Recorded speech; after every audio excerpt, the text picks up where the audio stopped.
the bright and beautiful faces of the world. I hope you're as happy as I am today, because guess what I got? A brand new Fortune 3 shiny diamond pickaxe. It also has efficiency 4. I mean, look, here it is. It's so gorgeous and just bling blang. We're going to use this pickaxe to mine some diamonds and gear up so we can conquer the dual blaze spawner. We're going to be using a design by NETHER. His video will be linked in the description below if you want to check it out.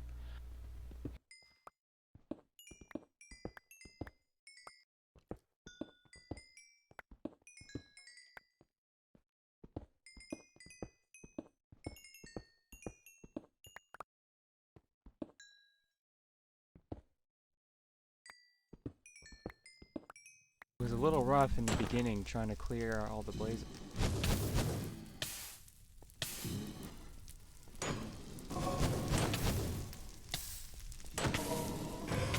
But then I realized that fire potions were a thing. Alright, so as a bit of a progress report on the double blaze spawner, here's 1 and here's 2.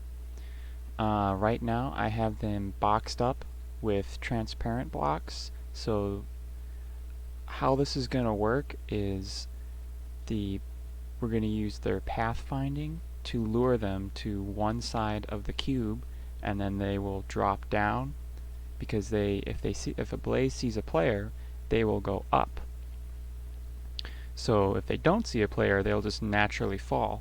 Now these two are not on the same plane, so I'm going to bring these guys down to these guys, because I figure that's going to be a lot easier than bringing the second blaze spawner up to the first blaze spawner. Well, you got me. By all accounts, it doesn't make sense. I'm going to replace both these boxes with glass so we can see inside there, but that's going to happen a little bit later because I do not have the resources at the moment. So as you can see, I just kind of got lazy. I even put redstone blocks, which they're going to pathfind over here. I just had to get the farm up and running, and for the little glass I did have, it was getting destroyed by ghasts because they were spawning over here.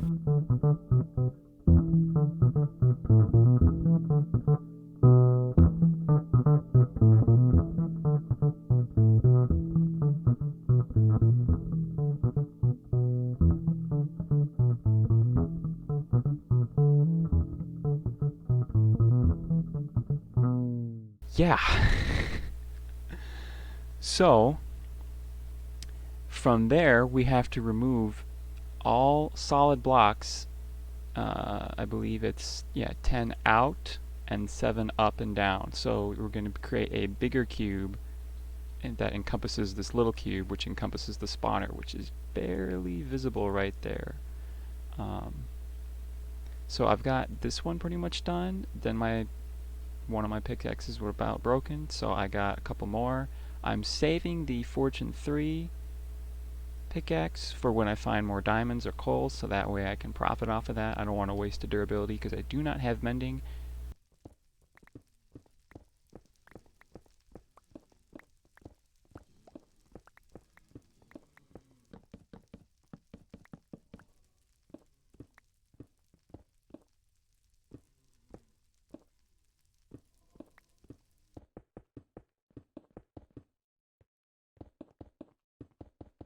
Okay, several pickaxes later, I've cleared the giant space underneath, left, right, front, back. Above was already taken care of, which was nice. But I've gone through 3 diamond pickaxes, actually 4. The fourth one had Unbreaking 3 on it. A couple of iron pickaxes, so now there's no solid block other than a few cheaty ones on the box here, the structure, but there's no solid blocks anywhere outside this cube or this cube.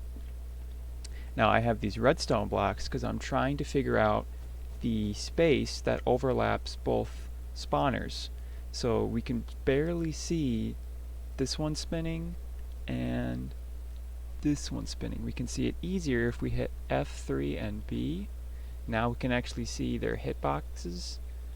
And I didn't know until doing this now that spawners actually have little hitboxes, because it makes sense. It's a miniature mob inside of a cube that spins around that makes more. Okay, so I moved these, so I tried going a half slab lower than where the redstone blocks are, and I think I got as good as it can get. So you can see right there it's still spinning because it goes away, comes back, goes away, and then this one over here is clearly spinning. So now standing right here nudged against these two slabs, both of them will be active, and then they will both spawn in some blaze. And then these, I'm going to plan on these guys falling and then being brought to me right in front of here, and then we'll just slam as is. Before we end off today's episode, I thought I'd show you the redstone behind transporting the blaze from A to B. In Nembomb's video, he talked about a special trick with comparators and a redstone torch where you can get a fade out effect. And by applying that to a piston chain, you'll get a cool effect where they go retract, retract, retract, retract, retract, retract, retract, and then reset, which is how in 1.11 you were able to transport the blaze, that they would get stuck between the piston head once it spits out and the cobblestone part, and then once it retracts it would push it to the cobblestone part and then glitch through to this part right here, to this empty space, and then repeat. But we can no longer do that because I believe the piston received an update on its hitbox, so the actual arm of the piston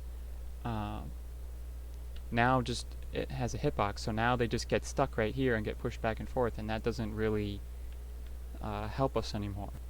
I actually had to resort to other methods like slime block pushers. For one, here he'll get dropped down. He'll probably come in from about here-ish, and then if we do this button here will get pushed automatically, get triggered by something else, and then boom, the appropriate timing, this piston pushes him over, so then we'll just be standing here and then we can slay away. As far as going left to right, slime block pushers only push them about 4-ish blocks, which that's not going to work because on our mini diagram here we actually need him to go 16 blocks from this point to this point. So I thought about changing the floor out for ice. While that did help, actually multiplied it a little bit under the 3, if this is about 4-ish, you know, he has almost about 12 blocks, 11 to be exact.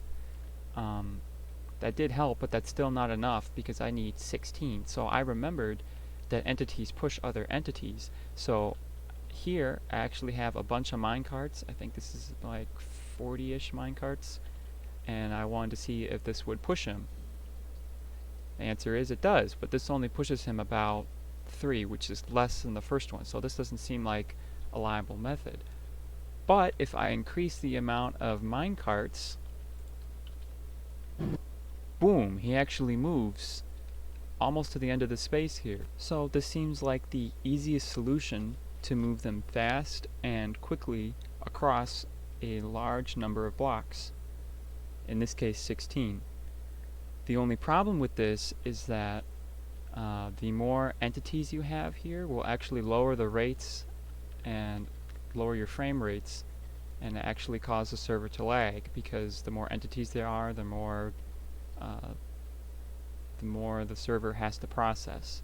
So I would only resort to doing this once, which in this case we have exactly 16 and about 90 or 86 minecarts right here. So he'll still spawn down here from the spawner and then go boom straight into the place. We'll be standing right here on the red nether bricks, and you know, more will come. So to me this seems like the best solution for this scenario.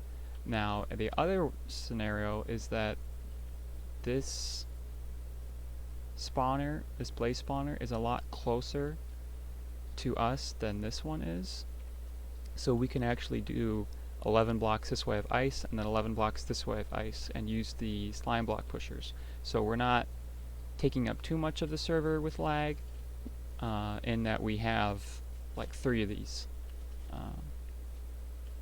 So the idea is, based on the positioning, I felt like the best way to organize it is the one spawner would come in from the right, and we'd slay right here, and the other spawner would come in from this position, the left, but if we turn around then it's also the right, and we'd slay right here. So we kind of go back and forth. Now, the problem with this is that if you swipe too quickly, they might pop up and go back this way because they're really fixated on a block that's over here. So it's nice not having the minecarts because entity cramming is a thing, so they'll just slowly die and then eventually more will come, and so it'll kind of just fix itself. But to prevent that, you might want to have a poison potion dispenser, so that way that gets them down to 1 heart, and then you just take 1 swipe. Now, the other thing we need to keep in mind is to have them focus on one corner here and not say, oh, I want to go to this corner because there's a block over here that's solid, is to make sure everything else is transparent. So glass, glass panes, iron bars. The problem with that is pistons, observers, non-movable blocks, and the ice would be solid blocks. But thanks to 1.15 technology, honey blocks are actually transparent, but they don't stick to slime blocks. So we can actually have a transparent block that's also non-movable, thanks to the honey block. Now ice, one could argue that you should use blue ice because you'll gain more distance because they'll have a faster speed to travel more distance. They only moved, in my testing, probably about another block. So if my dimensions here are wrong, I probably will use blue ice because they'll move so fast that they won't travel, they won't fixate on another solid block to move back there. But ice is actually transparent, so this is the way to go because they won't get fixated and be stuck here. If they do get stuck here, the best way to solve that is just to leave and then come back. 2 things are crucial when it comes to these ice paths with the horizontal block pusher. One is that they need to fall a block to add to the velocity from going right to left, and 2 is there needs to be a block at the end here, so they, for some reason, if this block isn't here, they actually will stay stuck on this previous block. So to solve that, once they get pushed, I have a little bit of delay here with pulse extenders, so they will stay, and then this will contract, and then the vertical slime block pusher will push them up, and then this one will push them over. So we can see that here. He gets pushed across, waits, goes down, and then gets pushed up, and then gets pushed across again. So you could, or I could, since now I know this is fixated on me in my special case, but I thought I'd share this with you in case so you would know how to fix it, because maybe this could be 1 block smaller or this will be 1 block longer. You know, you just adjust it depending on what generates in your world. So more will keep coming as this goes down, and then he goes up, and then he gets stay here. The last point I want to mention is that the blaze is also closely related to the creeper in that they are not 2 blocks tall. So we can actually have a trap door here in that they'll just come and fall right on top of each other. If we hit F3 and B, he's perfectly aligned with the top, so that way they just, this is like a little cell that we can keep them in. Normally for creepers you'd put the trapdoor on the top and that's how they spawn, but if you don't have this trapdoor, then the blaze will be low enough to melee you when you're standing here. So this is a perfect fix in that they won't melee you, they're not close enough to melee you, and then they're still low enough that more will drop on top of them. So yeah, if any of this seemed confusing, and you would like to know a more in-depth video about this, please let me know. That's going to do it all for today. Thanks so much for sticking to the end, and peace out.